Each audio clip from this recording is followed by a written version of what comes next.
लाहौर से अहम खबर शामिल करें। लाहौर में पाकिस्तान तहरीक इंसाफ की रैली में पकड़ धकड़। पुलिस ने पीटीआई के 39 कारकुनान को हिरासत में ले लिया। कारकुनान की 3 एमपीओ के तहत किया जाएगा और पीटीआई कारकुनान को कोट लखपत जेल में रखा जाएगा। पुलिस का ये मौकिफ है। लाहौर से खबर दे रहे हैं आपको कि लाहौर में पाकिस्तान तहरीक इंसाफ की रैली में पकड़ धकड़ हुई है और पुलिस ने पीटीआई के 39 कारकुनान को हिरासत में ले लिया है। कारकुनान को 3 एमपीओ के तहत जेल में बंद किया जाएगा और पीटीआई कारकुनान को कोट लखपत जेल में रखा जाएगा। पुलिस की जानिब से ये मौकिफ दिया गया है। तो आपको बता रहे हैं कि लाहौर में पाकिस्तान तहरीक इंसाफ की रैली में पकड़ धकड़ हुई है और इसी हवाले से मजीद तफसीलात जानते हैं अपने नुमाइंदे खुरम मलिक से। खुरम, बताइएगा, कारकुनान को हिरासत में ले लिया गया है?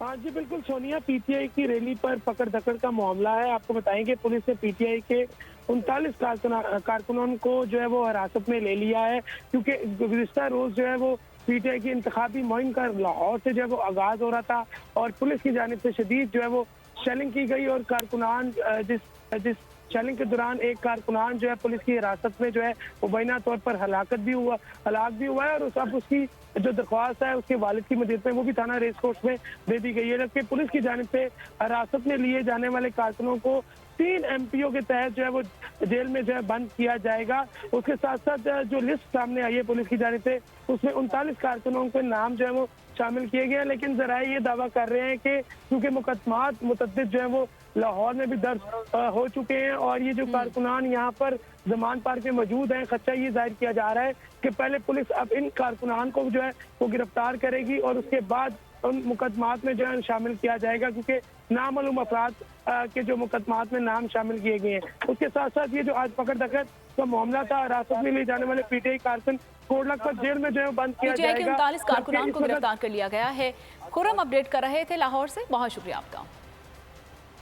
बोल के खिलाफ साजिश हुई, न गवाह मिला न सबूत, लेकिन केस में अब तक बरियत क्यों ना हुई? जब मुद्दई और तफ्तीशी खुद एतराफ कर चुका है कि कभी कोई जुर्म हुआ ही नहीं, तो केस में बरियत क्यों नहीं हुई? बोल अपील करता है कि केस अवाम के सामने सुना जाए ताकि अवाम भी जान सकें कि बोल के साथ क्या हो रहा है। जिंदगी एक मैदान है और PSL 8 में हर टीम को छूना आसमान है। 6 टीमों के बीच धुआंधार लड़ाई।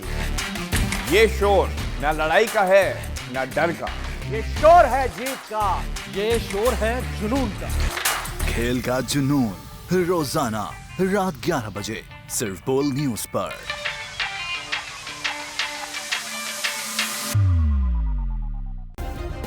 सब्सक्राइब करें और बेल दबाएं ताकि कोई खबर रह न जाए।